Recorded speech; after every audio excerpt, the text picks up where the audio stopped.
What is the story you tell yourself about yourself? Perhaps it's a triumphant one, or perhaps it's one full of disappointments. But the story about how you arrived in the world, your place in the family, and what kind of man or woman you are is the most powerful story of all. My guest, Jed Diamond PhD, calls this our personal creation story. In this classic episode, he explains how to rewrite your story with love and honesty. We are creatures of desire. What we most desire is meaning. What makes us suffer most is a lack of meaning. The Meaningful Life with Andrew G. Marshall. Marital therapist, author, and communications trainer Andrew G. Marshall invites guests from all walks of life to discuss what makes life meaningful. Hello, I'm Andrew G. Marshall, and my witness this week on The Meaningful Life is Jed Diamond. Jed has a master's degree in social work and a PhD in international health. He's the founder of MenAlive, where you can find more information about his work, and the author of all sorts of books. Some of the ones we might be talking about today are My Distant Dad, Healing the Family Father Wound, which actually I found so inspiring that I decided I should write about my father too. It's a subject that all men have to discuss, I'm afraid. He's also the author of The Irritable Male Syndrome and The 12 Rules for Good Men. So, Jed, welcome onto my podcast today. The subject that I found really interesting from one of the many blogs you've written is about personal creation myths. Let's sort of start off by explaining what are creation myths and why are they important? Well, I think we often think about creation myths, if we think about them at all, in relationship to stories that are foundational in how cultures form. And almost all peoples of the world, particularly indigenous peoples, talk about how they came to be, where they came from, what their origins were. And I've come to see through my own healing process, through my own work with people over the last 50 years as a therapist, that we all have stories about our origins, often that we are not aware of, that we don't talk about. We're not even aware that we have them, but they influence everything about how we do our lives. And I've found that one of the healing processes that can do a lot of understanding of who we are and where we're going and maybe some of the places we get stuck happens more easily if we're able to get in touch with some of these basic creation stories, which often come from trauma or come from woundedness.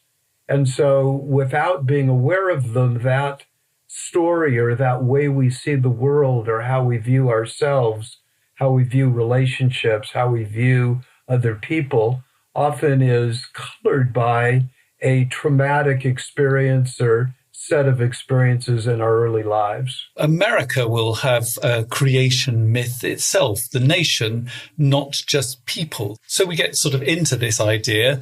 Explain to me what you think the creation myth for America might be. Well, I think, we're aware, many of us, that, at least through my eyes, America is coming to the end of a certain era of, we might call it the American Empire. There have been many empires in the world. The British Empire certainly was one, and there were many other empires that came and then declined. And there's been numerous studies about empire that indicate that empires last, if they last a length of time, about 10 generations, so about 250 years. And America started our independence 1776. And if you look at 2020, where I'm sitting now and we're sitting together in that year, it's 246 years. So this is about that 10 generations. And I think when I look from inside America, others may see us obviously from the outside, that I think there's a lot of indicators that America is not doing very well. When you look at COVID, You look at who our leader is at this particular period of time, and just the way in which our Black Lives Matter and the violence that's going on in the country, how we're dealing with things. I think there's a lot of indicators that this myth that we had as we created ourselves, that we were this unique culture that was going to change the world and we were going to create wonderful things forever, is part of a larger story that hasn't been addressed, which is the woundedness that it's at the core of America. The myth might be the shining city on the hill, right? But actually the myth is only half of the story. Exactly right.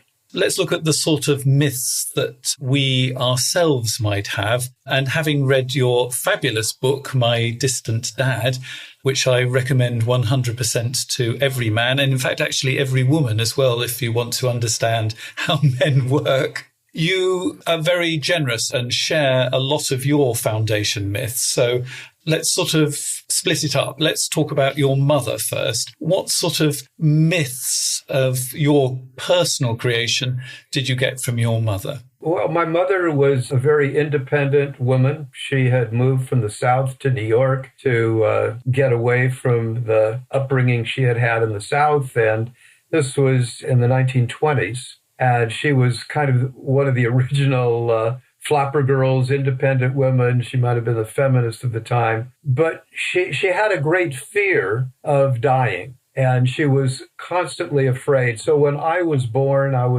came into the world in 1943. That's kind of my year of creation. But even as I was being birthed, she was afraid that I would die, just as she was afraid that she would die. And there's part of the story, as you know from reading the book, about what were the origins of that fear.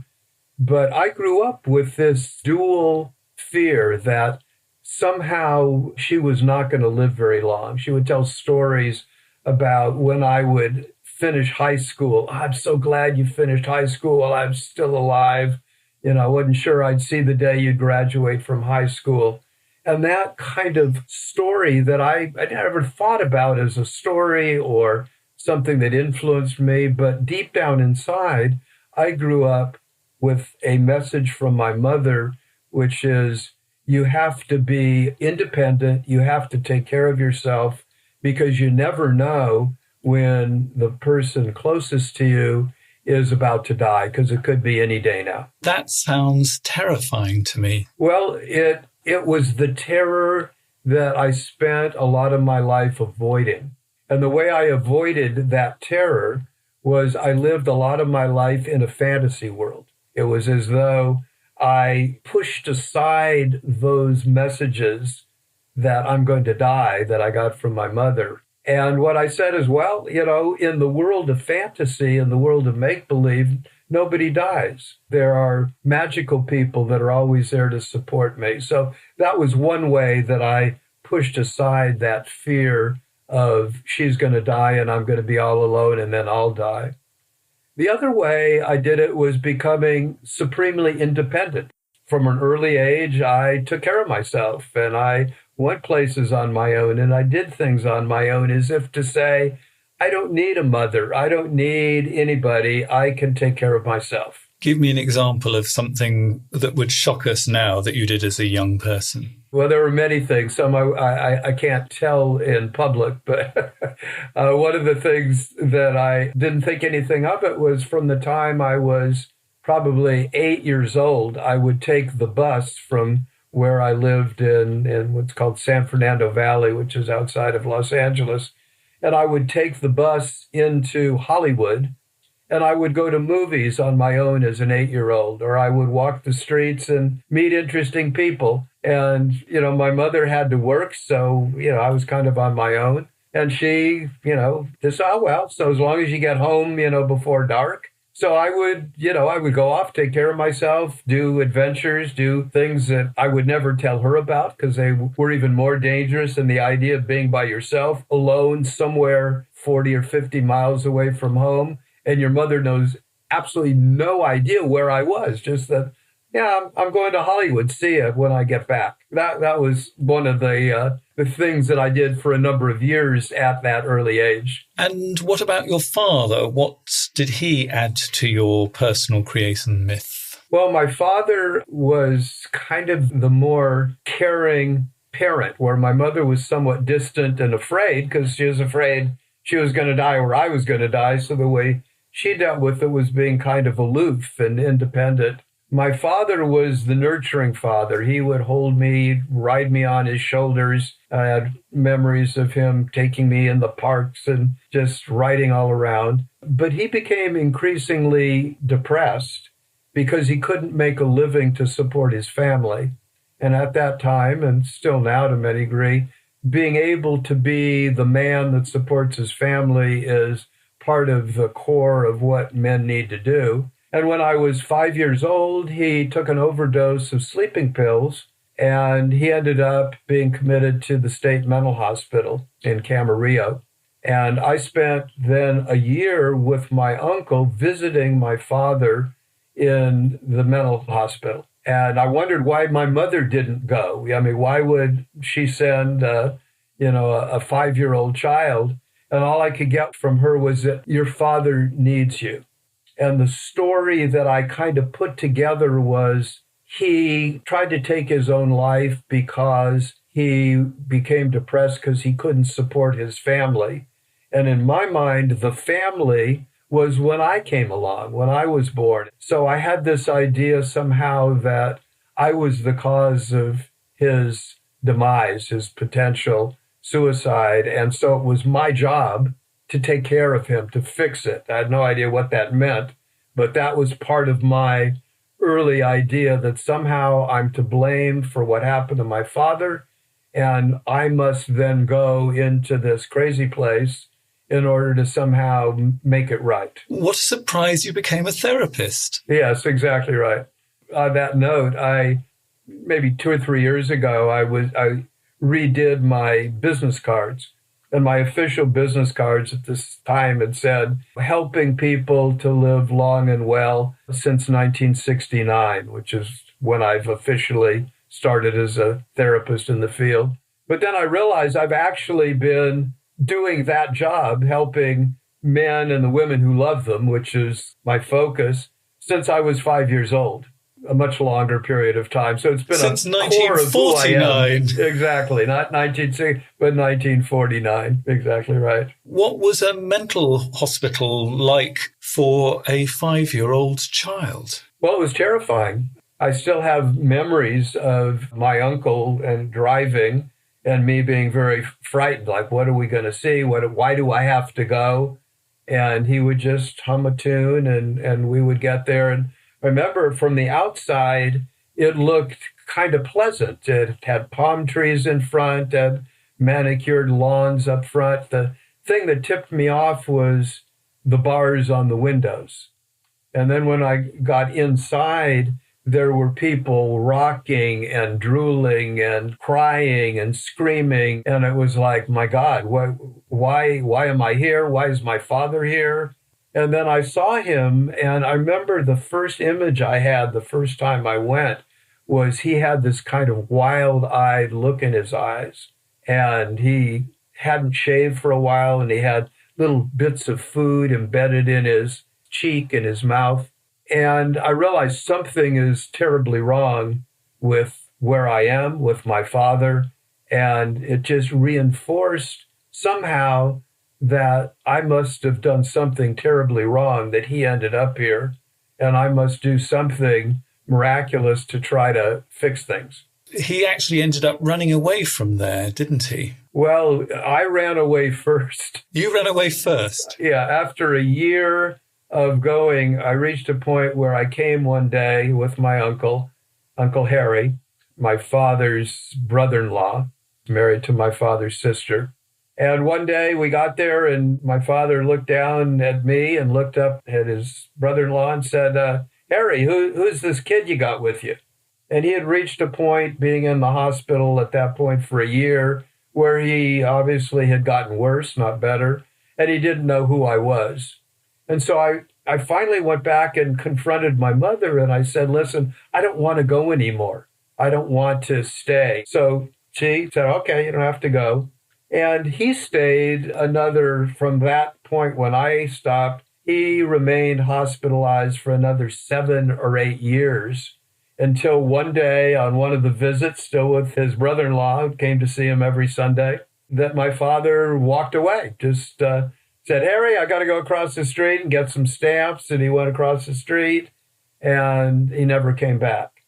And he actually hitchhiked from the hospital, which was north of Los Angeles, all the way into Los Angeles and started a whole new life on the streets of Los Angeles out of the mental hospital. What foundation creation myth did you then sort of tack onto the one from your mother for the one for your father? Well, what I got from that I started with the people closest to me are going to die, so I have to be independent, be on my own. Then I added on to that, the people closest to me are going to go crazy, and I'm probably going to end up in a mental hospital because I'm going to be like my father. So I had, again, this view, but again, I hid from that. I told myself, deep down, I'm going to go crazy like my father, but I can't contemplate that.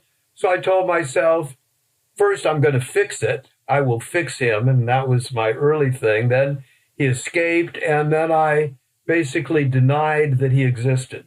People ask me, so, as kids do in schools, what does your father do? And what I told them, my father died. That was how I dealt with it. My father died. Oh, okay. People could at least understand that. But I basically actually came to believe my father didn't exist anymore. That was the way I at the time dealt with the fear of the reality that my deep creation story was embedded in me, and I covered it over and hid from it for many years. Although we're talking about this in a very sort of rational, clear way, this was all entirely unconscious. And, you've done a lot of work to actually get to the point that you can actually bring it up to the surface and look at it. Exactly. It's pretty terrifying, but we can sort of cope with it. But with it all hidden away and stuffed down and entirely unconscious, it's going to be really driving you along and making you make certain kind of choices. Now, what were those choices that it made you make that you were not conscious of, but your unconscious was driving you along with? Right.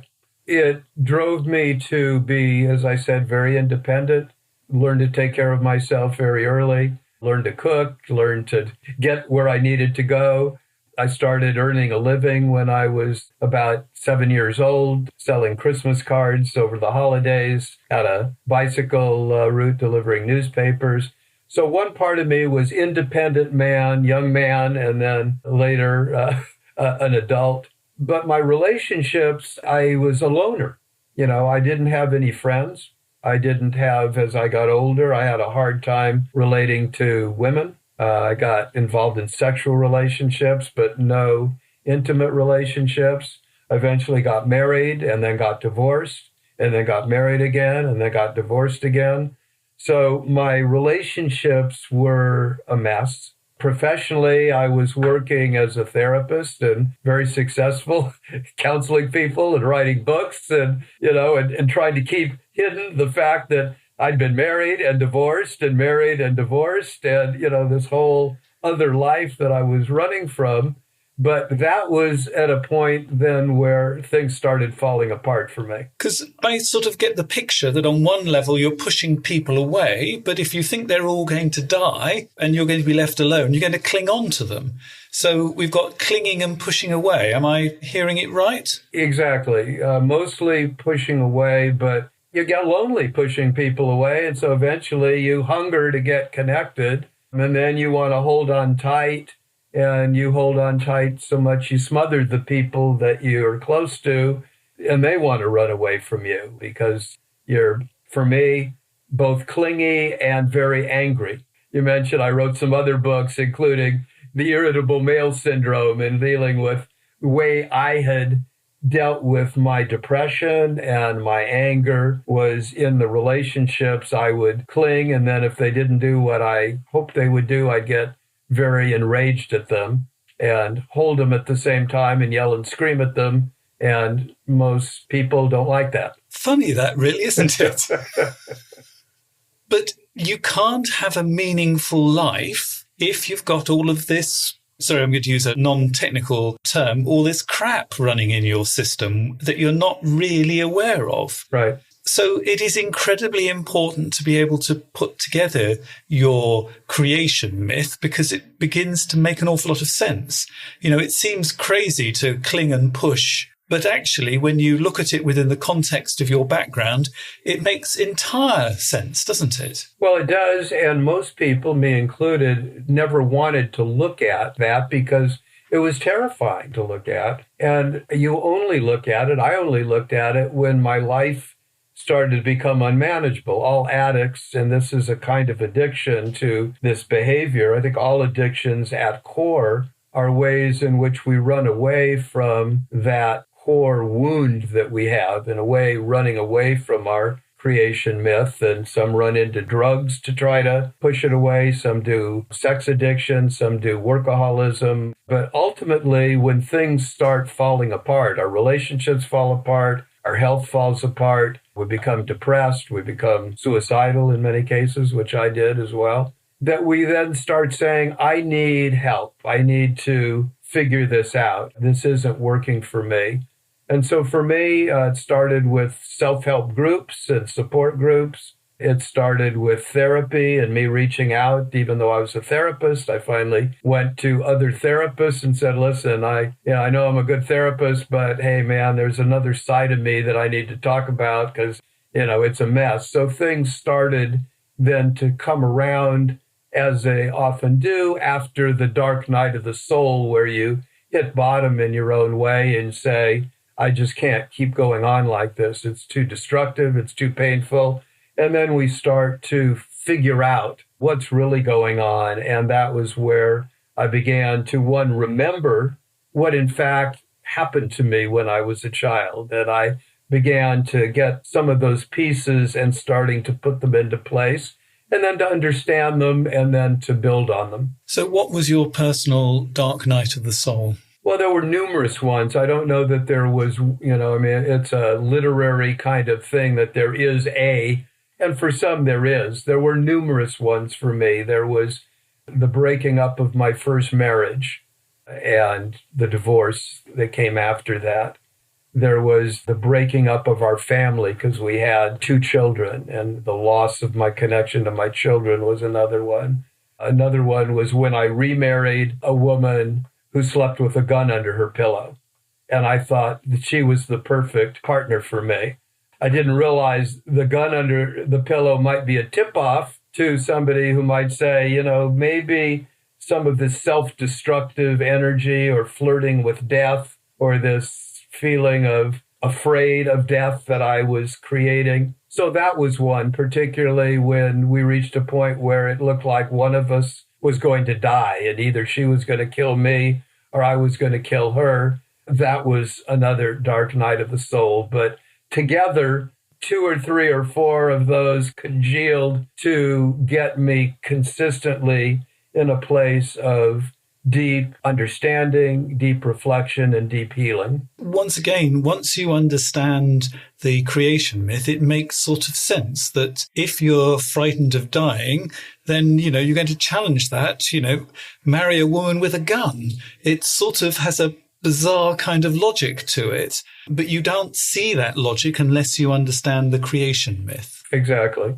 The fear is if I ever look deeply at these things, the fear tells you you're going to die or you're going to go crazy. Those are my 2 very core parts of the creation. Either I'm going to die because I will push away the people or they will leave me and I'll be all alone and I'll be like a small 5-year-old all alone and die, or I will lose my mind and I will be physically alive, but I'll be locked up in a mental hospital and get electroshock treatments. My fear was you just end up a vegetable. That was the image of being in a nut house back then. So those are the fears that you have to look. But when you finally do, you realize, as you say, it all makes sense. And it's not so frightening. And you go, oh, I get it. I'm not so crazy. The fear of death is understandable. My flirting with and getting married to a woman with a gun under her pillow, well, that does make sense. And you start putting your life together and you return to your life, basically. It's like taking the puzzle pieces of a very complex puzzle that has all been confusing, and you have a piece here and a piece there, but there's big chunks missing.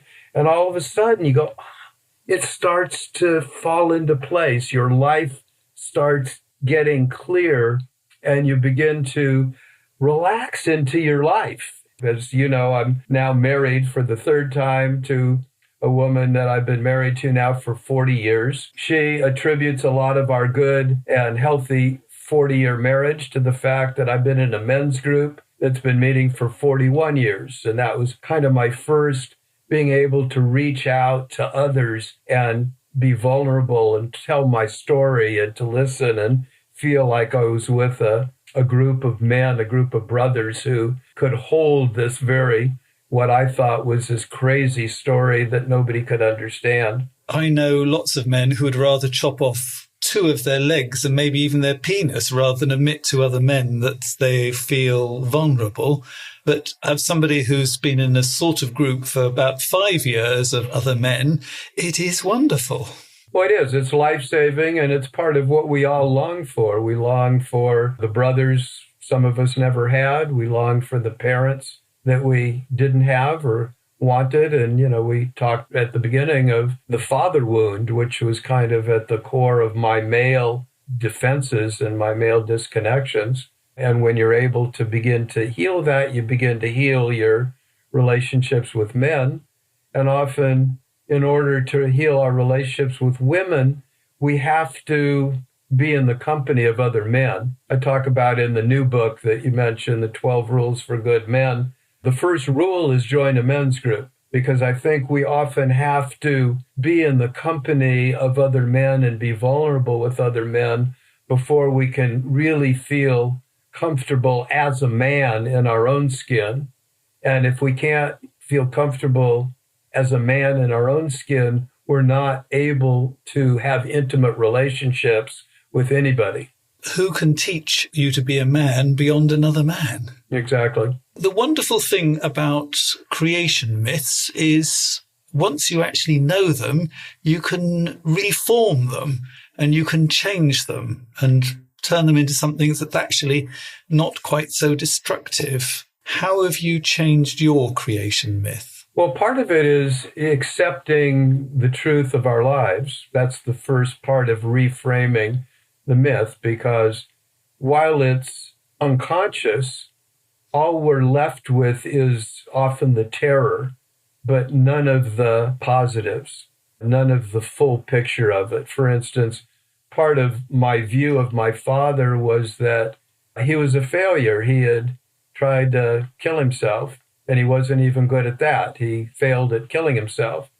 And later, when I was able to meet my father, actually through my first book that I wrote a book called Inside Out, Becoming My Own Man, and I had talked about him in that book. And I hadn't seen him, since he had gone off to the mental hospital. And somebody had read the book and recognized my father and knew who he was and put me in touch with him. And I was able in later years to actually meet him, get to know him. And I realized that there was much more positive to the story that I didn't realize at the time. And so I was able to change the myth of my father was crazy and he tried to kill himself to my father got out of, for him, a situation of unparalleled conflict. Because on the one hand, he had grown up, like many of us, saying, you must make a living to support your family. On the other hand, he was living at a time where, as many of us are still, where an economy wasn't able to support him doing the work that he loved. So he could either not do the work that he loved. He was a writer and an actor, and he could stop doing that and then not feel like a man. Or he could keep trying to do what he loved to do and not making a living at it and be a failure at that.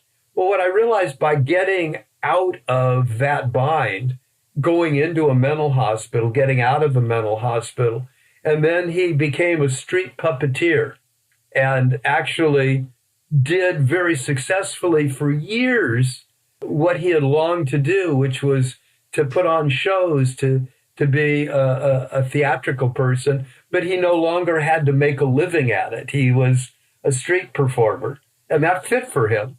So I was able to put together not only my father's piece, but my mother's piece to, when I saw the whole picture, I could reframe it as a hero's journey, theirs and mine, and put together a more complete story that people have said, it's all going to turn out fine in the end. And if it hasn't turned out fine, it means it isn't the end. In some ways, the story of our lives is just the perfect story for our lives. And if we can put it all together and see its actual picture, then that creation beginning has a whole new understanding, and it is seen in a whole new light. Put it into a nice, crisp kind of formula so we can see how you've actually turned it around. So your mother gave you fear, but she also gave you another gift as well, didn't she? Well, the fear was that she was going to die and that I was going to die. Well, when you're a little kid, that's terrifying. But the truth is, we are all going to die. She died, It just wasn't when I was a little kid, but it could have been. Had she died when I was young, I would have had the strength to be able to take care of myself, which is a good quality. I am going to die someday, but it gave me the focus saying, I don't want to die young. I don't want to die any younger than I have to. I think I'm going to take good care of myself. I think I'm going to study mental health and physical health. So I went off to medical school. And then, as you point out, I got a master's degree in social work and a PhD in international health. The fear turned into health consciousness. And I think a realistic way of addressing the realities that we're going to die someday, but we can live fully for a lot of years if we take care of ourselves. The Meaningful Life with Andrew G. Marshall. Please follow us on Twitter, like us on Facebook, and visit our website, andrewgmarshall.com/podcast, where you can join our supporters club and unlock bonus material and other benefits.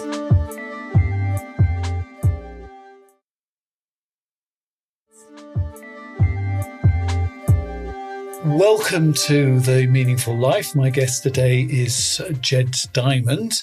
I hope that you're enjoying this meaningful life because we need your support. If you join our supporters club, you get all sorts of wonderful benefits. One of them is that you can write a letter into us that I discuss with my guests. And so, Jed, I have a story from, a letter from a man, but it does have a story in it as well. My wife is angry all the time and shouts at me. I've been married 14 years and have 3 kids. It's not that I've been unfaithful or anything. My wife is just unhappy. She won't go to counselling, and I've just accepted that's the way she is.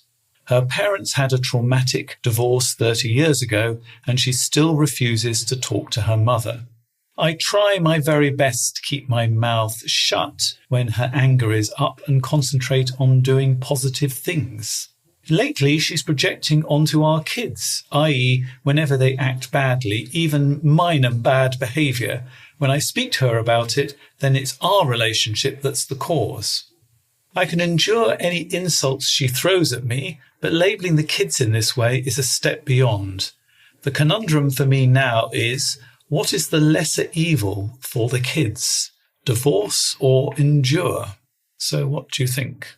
It's a familiar story. There's elements of my own story in there. There's elements, I think, of a lot of stories that I hear from clients and people that contact me, both men and women. I mean, this is a story you could flip the genders around, and I've heard this similar kind of story of angry men. So it's a familiar story. And a couple of things that I would say is, one, if you read the last sentence in the letter, I want to comment on that. Let me read it again. What is the lesser evil? What is the lesser evil for the kids, divorce or endure?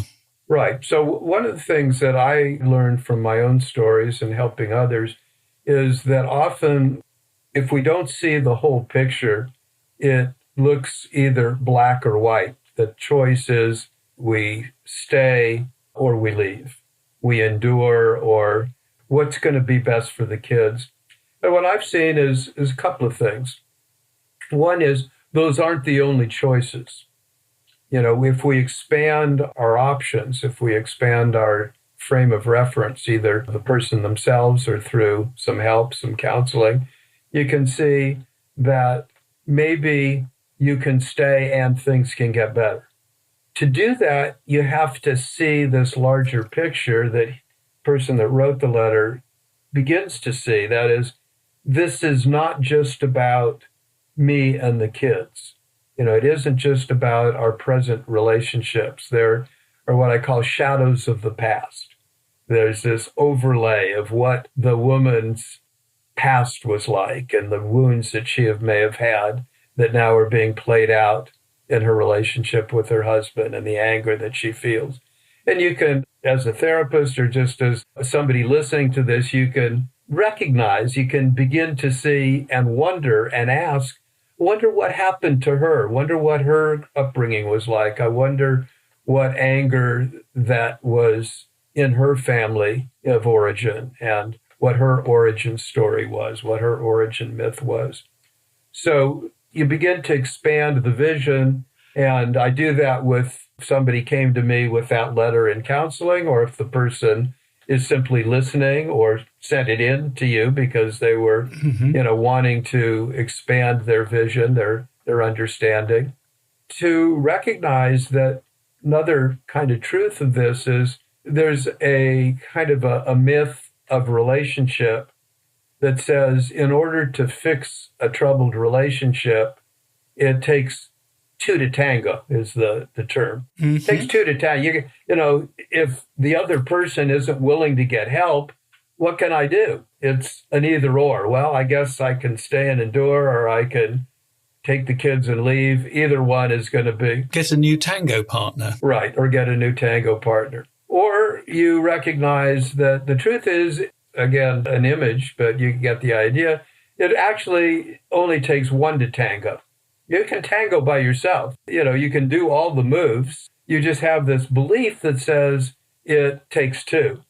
And what I would say to your letter writer, and I say to people that come to me, is I say, because we're connected, because the man and woman are connected, the two partners are connected, if he changes, if he deals with his issues, because I guarantee that anybody who's in relationship with a wounded person, just like all those women that I was in relationship with, and I came to see my wounds, they had their own wounds that they brought to the dance. So this person, I would say, you don't have to just sit back and wait for her to change. And if she doesn't change and she isn't willing to get help, then your options are only this or that.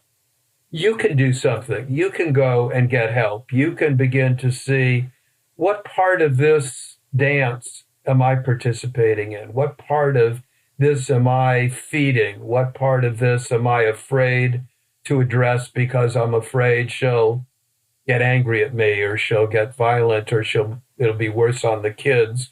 So you begin to help that person take charge of both their own life and realizing that doing that, they can also influence the larger relationship.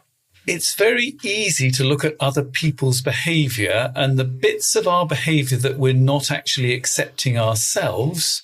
we're very good at spotting on other people. I mean, the biblical version is we can't see the speck in our own eye, but we can see the plank in other people's eyes. Well, actually, it should be the other way around. We can see the speck in their eyes. We can't see the plank in our own. So if you're saying that your wife is unhappy and she's angry, I wouldn't be at all surprised if he might be unhappy and angry too. I'm wondering, what is it that makes people angry? Where do we get this anger from? What's anger trying to tell us? What do you think as an expert on angry men and anger in general? Well, I think that you're right in the direction that you're looking. We often get stuck on trying to fix the other person or despair of trying to fix the other person and therefore feeling that things can't be fixed. But as soon as you find some part of the story or some part of the situation that you might have some part of, whether it's the entree through your potential anger, certainly one of the ways people go, if I'm seeing so much anger in you, what anger might be in me? As soon as you can do that, then you can begin to explore. And if you're in a relationship, you can explore together. So instead of being in conflict, you go, let's explore what the anger is trying to tell us. What's it trying to teach us about our relationship, or what's it trying to bring our attention to that we're not looking at? And the anger is a way of deflecting. So it becomes a vehicle for re-empowerment so that you're not feeling helpless, and also an opportunity then to work together to explore things that seem up until then like our only option is this or that, and both of them are ones that neither person wants. And you can do that if you stop labeling your partner, and because it's very easy to label somebody angry, unhappy, and then we can dismiss it. But actually, if you can take off the label and then become curious, as you've just said, why are they angry? There's probably a very good reason, in the same way there was a very good reason why you were dating a woman with a gun under her pillow. You know, there is actually underneath it a very good reason. And actually, if we're curious, we can find it, we can change.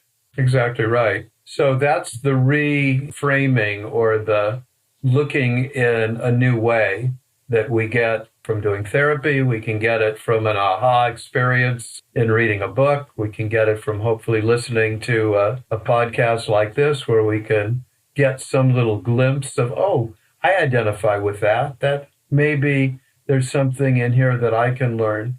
So as soon as we do that, it frees us up to get out of the roadblock and the stuck places that so many times we find ourselves in.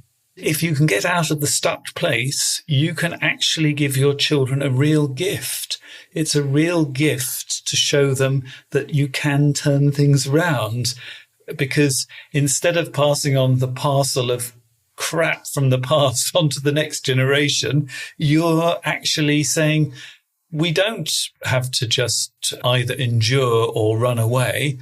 We can actually stay curious, and we can find out by going deeper another alternative. So I hope that's been helpful to you. And if you'd like me to discuss a letter with one of my future guests, go to my website, www.andrewgmarshall.com, and you'll find details of our supporters club. And that will take you to the Patreon site, and you can join this experience of talking about what makes life meaningful. Jed, it's been wonderful to actually talk to you after years of sending backwards and forwards books and messages to each other. And I'm sort of thinking about what I've sort of learnt from you today. And I think what I really value is the fact that you've been doing this for so long, that you can actually give the big picture, the long picture, and to actually be able to see that long picture is really important. That, you know, we have this idea of our father, and with time we can have an entirely different one. We've just got to stay curious. So thank you for that long image. Today, actually, I went to one of my colleagues' leaving party because he reached 70 and he decided he'd had enough.